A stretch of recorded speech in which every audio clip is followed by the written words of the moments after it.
Nice, ne? The view or the lineup? Both. Well, Impressive.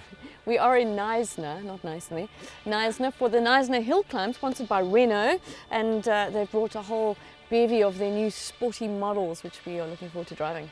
RS, really, really special. What an incredible lineup of hot hatches, and we get to unleash them on the hills in Knysna. Stunning.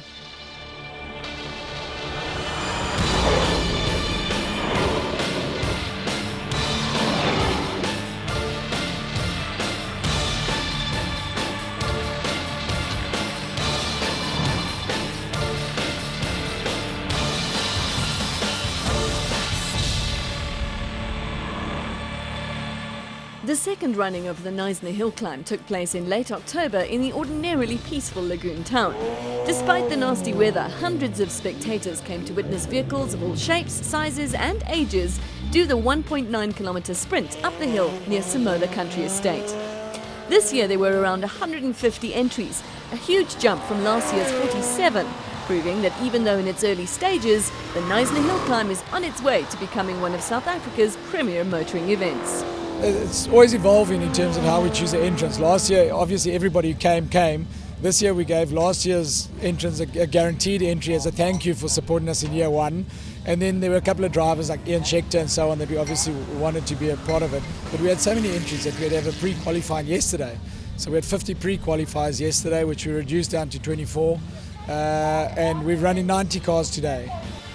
Added to those 90 cars, a fleet of racy Renaults to be driven by a bunch of ultra-competitive motoring journalists. Well, I mean, I think everybody's got that competitive streak in them, so we're all going to do the best we can. Says the man in the blue boots. I was going to say, have you seen these shoes? so you came here not really, you just came to have fun. You weren't taking it serious at all. No, never take anything too seriously.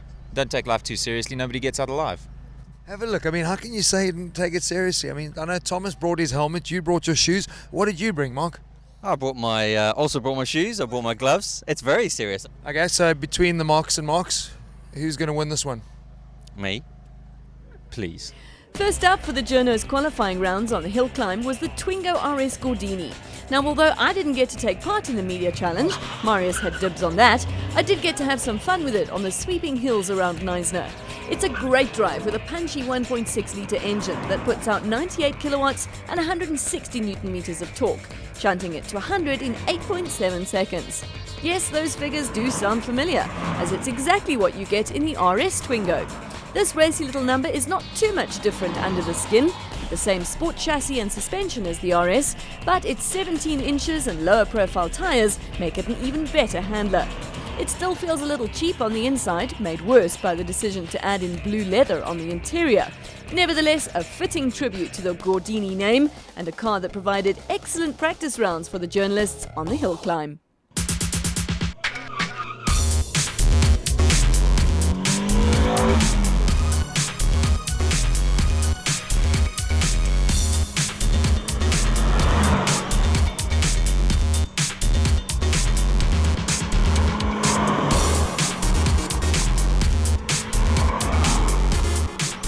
How is it? Awesome, absolutely awesome. You wouldn't say it's a 1600 going through there. That's a lot of fun.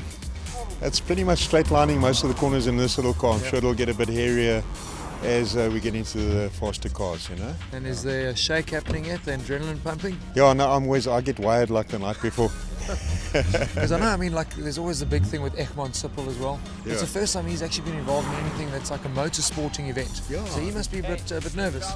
He's done a couple of gymkhanas amongst us press cars, but this is probably his most public event. But nervous? I don't think so. This is pretty straightforward. So I mean, what are you saying? It all comes down to the start.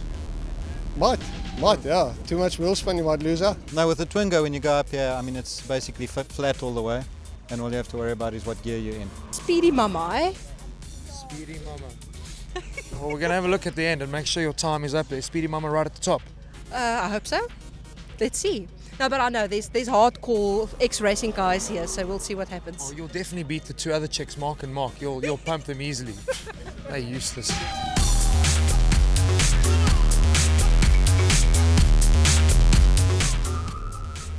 A little bit of wheel spin and we're off. Little Twingo RS Gordini. I've got no idea what this track looks like, what the route is, and We'll soon see how this goes. Apparently there are only two really tricky corners. That's turn one. And there's one more turn coming up.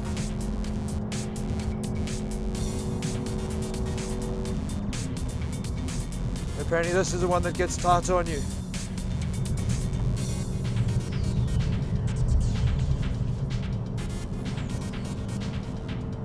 Not too bad, eh? This car really handles sweetly. Sitting in third most of the time. Just dropped it up into fourth there.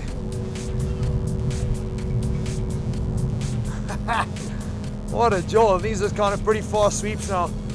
But hey, these Renaults, the Twingo RS Gordini is firing. Oh, that was good fun. The Gordini name is in good company here. Just about any car can enter at the organizer's discretion, and there's a special section for historic and vintage cars. 3, 2, 1.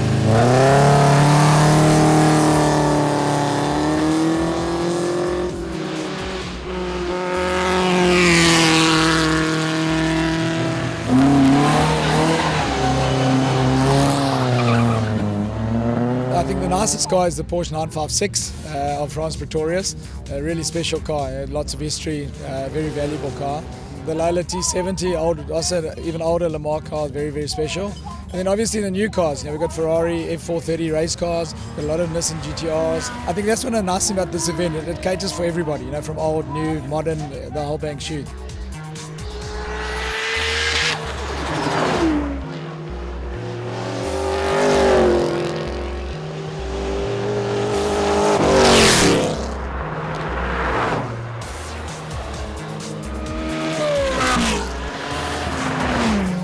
For this year, we talked with the organisers and said, okay, what can we do to get a little bit more involved? So what we thought of was to have a concours, but not a traditional concours d'elegance where we're looking at fancy, majestic cars. We thought, in keeping with the spirit of the event, that we concentrate on sporty cars with a bit of history, or just simple sports cars. It's a fun event. The idea is not to be too pedantic and not to start going looking for incorrect tyre sizes and a wrong widget wrong here and a wrong widget there.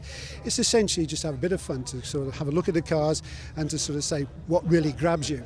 It's a challenge for everybody, for drivers, and it's quite unique in that first time I think they've ever seen so many entries for Hillclimb.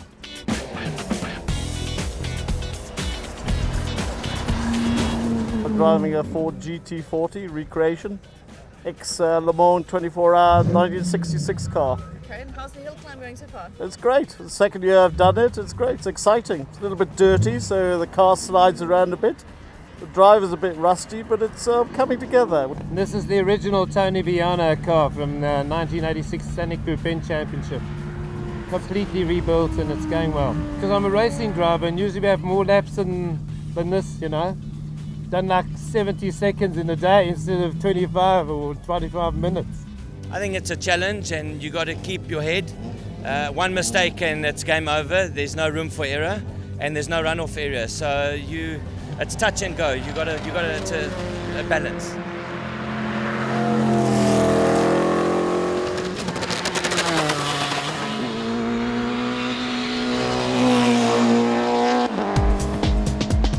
So with the driving tips in hand, it was time to tackle the qualifying rounds of the media challenge part of the Hillclimb in the McGann RS Sport Cup.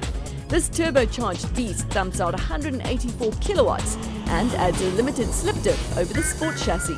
RS is key for Renault. RS is part of the brand, it's like the sport, part of the DNA. And I want to say RS are specific cars, is the perfect balance between four things. First thing, power. Power, you can find more powerful car, but sometimes you can't manage the power. With this one you can.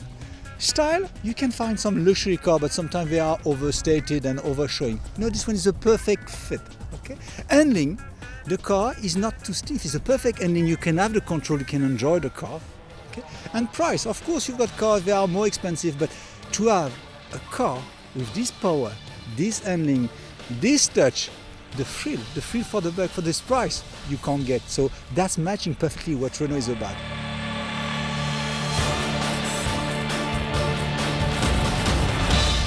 While Marius did us proud with the top average time over his 4 runs in Friday practice sessions, 53.158 seconds, we couldn't be leaving anything to chance. We took the RS Sport out to get a bit of practice ahead of Saturday's quali. This is the car we are really interested in, the brand new Renault Megane RS. 2 options you get. You can go for the RS Sport or the very special RS Cup version.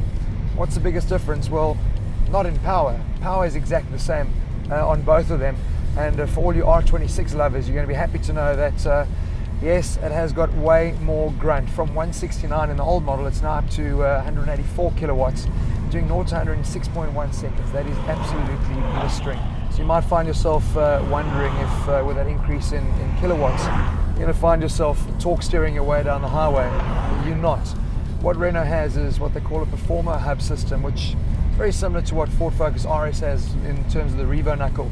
So your drive and steering actually work independently, and we've really been thumping these cars and amazing. Torque steer is not even something you have to consider. But with the Cup chassis, it also comes with wider wheels. You've got your 19 inches, comes with the red flared Brembo brakes, so you'll know immediately you're driving the big boy. And then inside the car, that's where they've really put in some real racer boy technology. As you know, TomTom and Renault have a partnership, so like we're driving in the Sport at the moment with the navigation system built in. That is replaced though with the RS monitor when you are in the Cup car. So just by using your stalk paddles, you can actually get into a full diagnostic setup on your car, very similar to what you'll find in the GTR. You can look at your brake force distribution, your oil pressures, your G-forces through the corners. But what is really cool as well, you can test and change the sensitivity of your throttle. So, you know, when we were doing the Knysna Hillclimb, we'd put it into extreme. So the clutch takes, the throttle's more responsive, or you can put it into pretty sedate mode, like when you're driving in rainy conditions like we are now. So they've really built in all that boy racer technology. And the car's super comfortable. Look, people might complain the ride is pretty firm, especially in the Cup, whereas the Sport's probably a little bit more sedate, purely due to the chassis. But at the end of the day, who cares? When you're driving a hot hatch, you're not going to be worried about jumping and bouncing around a little bit. All you're going to be worried about is how quickly this car can keep rubber on the road, and it does an exceptional job. The times that we've been putting down going up the hill at Samola, guys have been going, wow, that is what you guys are doing. 52s in a standard road going car is super impressive, and I think it really does speak volumes of Renault's commitment to sport, to motor racing. They've proved it in Formula 1, and with this they're proving it again in the hot hatch. Unbelievable car. I am in love. Clearly the extra time in the RS Sport helped, as our boy managed a 53.303 in qualifying, putting him in second spot for the finals on Sunday. Not so lucky for all our testosterone-filled media competitors. Although short, the Hillclimb route can be tricky, and one of the Meganes came to a rather sorry end in the S's. One of only 2 major crashes on the event this year. Luckily, nobody was hurt. Sunday morning, and the weather gods had other plans for the Hillclimb contestants as the rain poured down for the finals of the event. Sadly, this also put a dampener on spectator turnout on Sunday after an impressive attendance of just under 4,000 people the day before.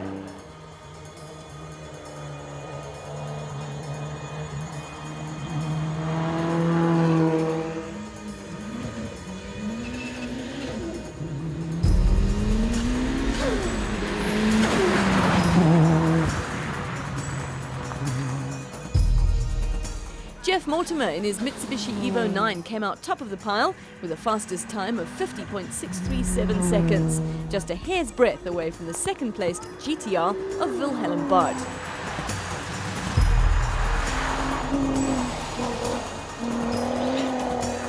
A Megane RS Cup entered by RPM's Dion Skuman scored a 14th overall with a fastest time of 56.192.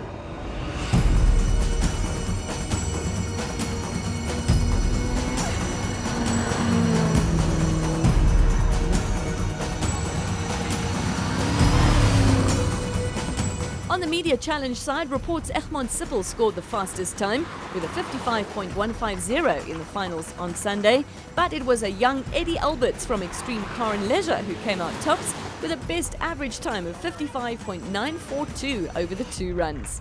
Marius came in third, meaning there'll be much seat holding and handle grabbing for me over the next 6 months as he gets in some practice for the 2011 event, to be held in May next year.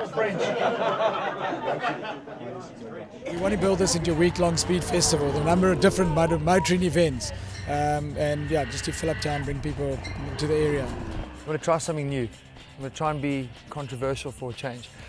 I think Renault has the top dog position when it comes to architectures, without a doubt, out of all the manufacturers. Considering you've got GTI, you've got RS, you've got OPC, everything else that's around, that's quite a bold statement.